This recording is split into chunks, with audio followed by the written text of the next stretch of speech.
বিপদে পড়েন, যেই মানুষগুলোকে আপনি সবচেয়ে বেশি ঘৃণা করেন, আপনার সেই মানুষগুলোর কাছে আপনাকে যাইতে হয় না?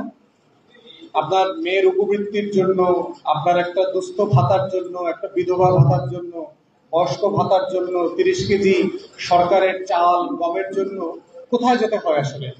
যেই মানুষগুলোকে আপনি সবচেয়ে খারাপ মানুষ মনে করেন, যারা গম চুরি করে, যারা চাল চুরি করে, যারা জনগণের টাকা চুরি করে, ঠিকাদারের টাকা চুরি করে, ইটের রাস্তার কথা বইলা মাটির রাস্তা বানায়, পাকা রাস্তার কথা বইলা ইটের রাস্তা বানায়, ইট বেচা দেয়, তারপরে হচ্ছে ঢালাই করবার আগেই হলো মাটি সহ উপরে পড়ে যাইতেছে, এই লোকগুলোর কাছে কি দিন শেষে আমাদেরকে যাইতে হয় না?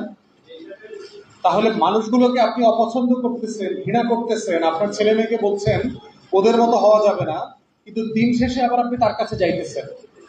তাহলে এইটা কি আমার আপনার জীবনের একটা দ্বিচারিতা না, যে আপনি রাজনীতি ঘৃণা করেন, রাজনীতি থেকে দূরে থাকেন, কিন্তু রাজনীতিবিদদের কাছে আবার আপনাকে যেতে হচ্ছে, তদবির করার জন্য যেতে হচ্ছে, এবং আপনারাও কিন্তু জনগণকে পরিচয় দিয়ে খুবই প্রাউড ফিল করে না যে চেয়ারম্যান মেম্বার তো আমার চাচা, আমার খালু, উপজেলা চেয়ারম্যান অমুক, এমপি সাহেবের সাথে আমার ভালো পরিচয় আছে, খুব গর্বিত হয় না ছবি টবি তুলে এসে? তুলে আপনি আপনার ছেলে মেয়েদেরকে শিখাইতেছেন এর থেকে দূরে থাকবে, এরা খুব খারাপ মানুষ, চোর বাটপার, কিন্তু ওর সাথে ছবি তুললে আবার আপনার ভালো লাগে, ওর আত্মীয়তার সম্পর্কের পরিচয় দিতে গিয়ে আবার আপনি গর্বিত বোধ করেন, আপনি বিপদে পড়লে আবার তার কাছে যান। তাহলে এটার সমাধানটা কি? এইটার সমাধানটা হচ্ছে রাজনীতিটাকে বদলে দেওয়া।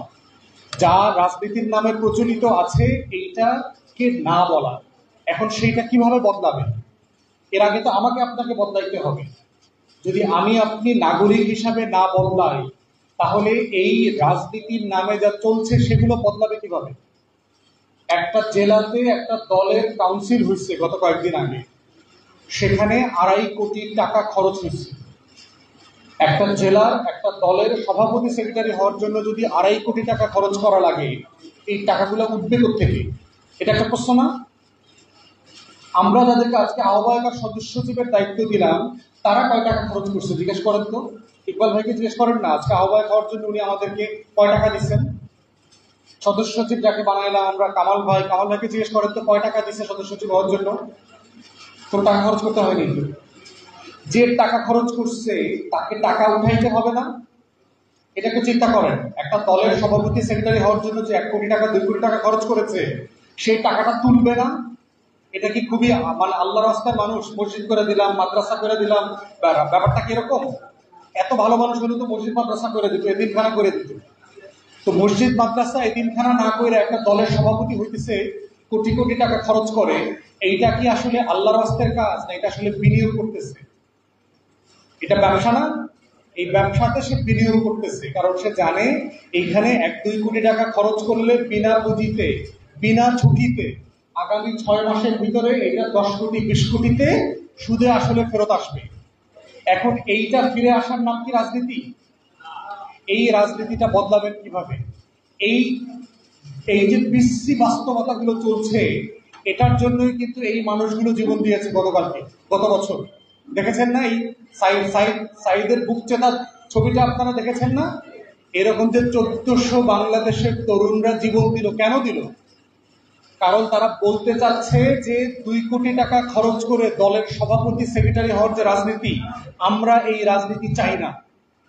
আমরা চাঁদাবাজির রাজনীতি চাই না, টেম্পো স্ট্যান্ড দখলের রাজনীতি চাই না, আমরা নদীর পাড় থেকে বালু উঠায়া চারপাশের রাস্তাঘাট পরে ডুবায়া দেওয়ার রাজনীতিটা চাই না, আমরা রাস্তা করার নামে চুরি চাই না, যেন বৃষ্টি হইলে ময়লার পানি, ড্রেনের পানি, বৃষ্টির পানি, খাওয়ার পানি সব একাকার হয়ে যায়। বর্ষাকালে 2 ঘন্টা বৃষ্টি হইলে আপনাদের এখানে হাঁটু পানি জমে যাবে না রাস্তার মধ্যে? কদিন পর পরে পত্রিকায় দেখি পটুয়াখালী পানির নিচে চলে গেছে। পানির নিচে গেছে কেন? কারণ ড্রেন করার জন্য যে সরকার টাকা দিচ্ছে, ওই টাকাটা তো খেয়ে ফেলাইছে। এই যে নদীর পাড় দিয়ে যে শুধু বালু তোলে, বালু তোলার পাড়ের কি হয়েছে? পাড়ের নিচের মাটি দুর্বল হয়ে যাচ্ছে না? কদিন পরে দেখবেন এই বাঁধটা ধপাস করে পড়ে গেছে, যাচ্ছে না বিভিন্ন জায়গাতে এরকম সরকারি বাঁধ চলে যাচ্ছে। তাহলে বালু তুলতেছে কারা? ওই যে যারা 2 কোটি টাকা খরচ করছে সভাপতি হওয়ার জন্য, সেক্রেটারি হওয়ার জন্য, তার যারা লেসপেন্সার আছে, লোকজন আছে, ওর তো বিনিয়োগ। এক জায়গা থেকে বালু তুলতেছে, লোহালিয়া নদীর জায়গায় জায়গায় জায়গায় জায়গায় মেশিন বসায় বালু তুলতেছে না? এই বালু তোলার কি অনুমতি আছে সরকারের? অনুমতি নাই। তাহলে এইগুলো বন্ধ করবেন কিভাবে আপনি? এই যে লুটপাট চলছে আপনার টাকা দিয়ে, এই যে সরকার যে রাস্তা বানানোর টাকা দেয়, সুয়ারেজ বানানোর, ড্রেন বানানোর টাকা দেয়, এটা আসলে কার টাকা? সরকারের টাকা। সরকারের টাকা বলতে কিছু আছে, এটা আসলে আপনার টাকা। তাহলে আপনার টাকাটা দিচ্ছে, কিভাবে খরচ করবে, কে খরচ করবে, এটা আপনাকে জানতে হবে না, জিজ্ঞাসা করতে হবে না? আপনার মেয়ে উপবৃত্তির টাকা যত টাকা পাওয়ার কথা, হঠাৎ করে দেখবেন যে 500 টাকা কম আসে। এরকম ঘটনা ঘটছে না? যে বাচ্চা মেয়ের ধরেন বছর শেষে 6,000 টাকা পাওয়ার কথা, দেখবেন 5,000 টাকা আসে ব্যাংক বিকাশে, 1,000 টাকা করে নাই। তাহলে 1,000 টাকাটা কই গেল? সরকার তো 6,000 টাকা দিছে। তাহলে আপনাকে জিজ্ঞেস করতে হবে না যে কি ব্যাপার, আমার 1,000 টাকা কম কেন? আপনাকে স্কুলে যাবেন, সরকার বিনামূল্যে বই দিচ্ছে, কিন্তু আপনাকে দেখবেন আবার 1,000 টাকা বই কেনার জন্য দেওয়া লাগে। তাহলে সরকার বই বিনামূল্যে দিচ্ছে, কিন্তু আপনাকে আবার টাকা দিতে হচ্ছে কেন? সরকার বাচ্চাদেরকে নাস্তা করার জন্য টাকা দিচ্ছে, কিন্তু নাস্তার কোনো খোঁজ খবর নাই, স্কুলে কোনো খাবার দাবার নাই। তাহলে এই যে প্রত্যেক জায়গায় যে দেশটাকে বেচা বিক্রি করার কাজটা চলছে, সেই বাস্তবতা থেকে আপনি কিভাবে বের হয়ে আসবেন? এটা বন্ধ হবে কিভাবে? এইটা বন্ধ হওয়ার একমাত্র উপায় হচ্ছে এই লুটপাটের বিরুদ্ধে, চাঁদাবাজের বিরুদ্ধে, বালুমহল দখল করা, নদী বিক্রি করে দেওয়ার রাজনীতির বিপক্ষে একটা নতুন ভালো রাজনীতি তৈরি করা। যে কারণে আবু সাইদদের মতো, বুদ্ধের মতো 1400 মানুষ জীবন দিয়েছে গত বছর। এই বিকল্প রাজনীতিটা তৈরি করা ছাড়া বাংলাদেশে আমার আপনার ভাগ্য বদলাবে না। এটার জন্য হচ্ছে আপনার এই লুটপাটের বাস্তবতাটা আপনাকে বুঝতে হবে, আর বিকল্প একটা ভালো রাজনীতির সাথে আপনাকে অংশগ্রহণ করতে হবে। কারণ আপনার অংশগ্রহণ ছাড়া আমি আপনাকে কিভাবে সাহায্য করব বলেন? আমি তো পটুয়াখালী থাকি না, কিন্তু আমি তো পটুয়াখালী মানুষের জন্য লড়াই করতে চাই। তো পটুয়াখালীর জন্য যদি আমি যুদ্ধ করতে চাই, পটুয়াখালী পাশে কি আমার পাশে লাগবে না? পাশে লাগবে তো।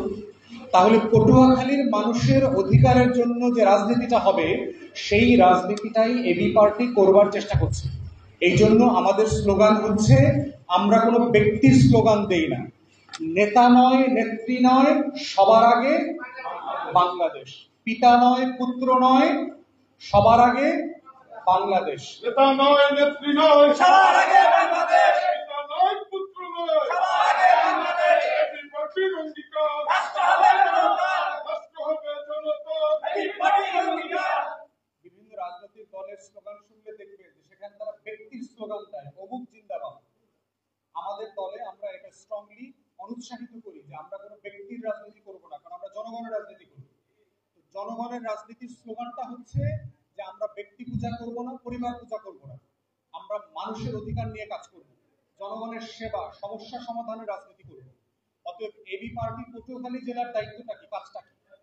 তার কাজ হচ্ছে পটুয়াখালীর সমস্যাগুলো নিয়ে আওয়াজ তোলা, মানববন্ধন করা, প্রতিবাদ করা, ডিসি কে জানানো, এসপি কে জানানো, নির্বাহী প্রকৌশলী যারা রাস্তা ভেঙে দিচ্ছে, রাস্তা করে দিচ্ছে না, ড্রেনের কাজ করে দিচ্ছে না, অন্যায়ভাবে বালু তোলার অনুমতি দিচ্ছে, চাঁদাবাজি করে এগুলো কাজ করতেছে, সেগুলো বন্ধ করবার জন্য প্রতিবাদ করতে হবে, আওয়াজ তুলতে হবে। অতএব সেই যে নতুন রাজনীতি, এই রাজনীতিটাকে আমরা বলছি গণ অভ্যুত্থানের রাজনীতি। 2024 সালের যে রাজনীতি, এই রাজনীতিটাই হচ্ছে বাংলাদেশকে বদলে দিতে পারবে।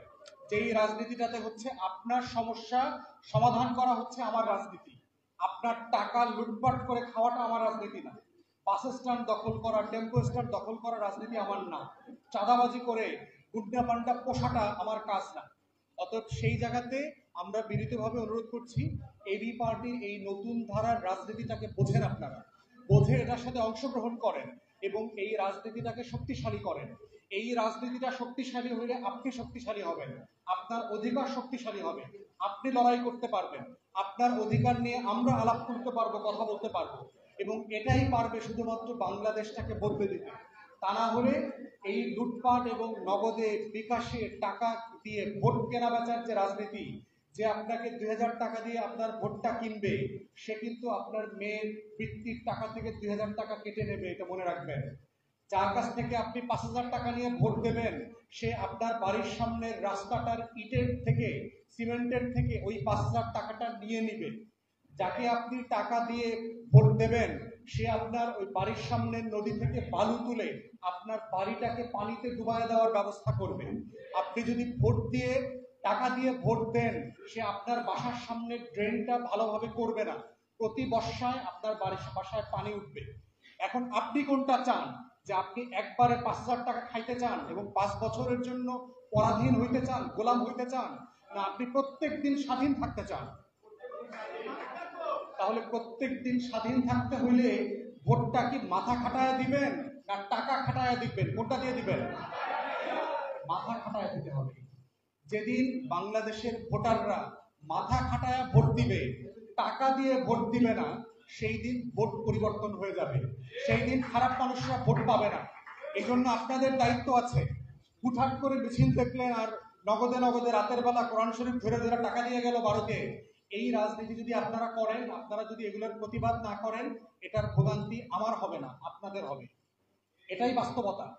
যারা গ্রামে থাকেন, কষ্টটা আপনাদের বেশি পাইতে হবে, কারণ আপনার বাড়িতে পানি উঠবে, আপনার মেয়ে বৃদ্ধি পাবে না।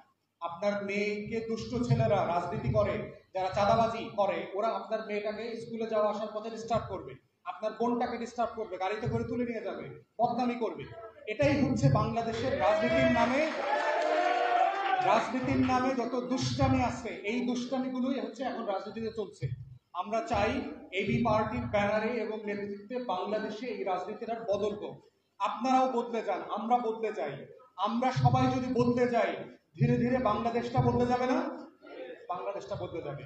কিন্তু আমরা যদি না বদলাই, টেলিভিশনে থাকা চোর বাটপার ওরা বদলাবে? যাদেরকে টিভিতে দেখেন, ব্যানারে দেখেন, ফেস্টুনে দেখেন, সব জায়গায় দেখেন, ছবিতে, ওরা বদলাবে না যদি আমরা না বদলাই।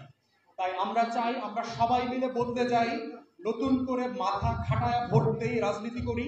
তাহলে দেখবেন পটুয়াখালী বদলে যাবে, বাংলাদেশটাও বদলে যাবে। সেই আহ্বান জানিয়ে আজকে আমার বক্তব্য শেষ করছি। সবাই ভালো থাকবেন। আসসালামু আলাইকুম।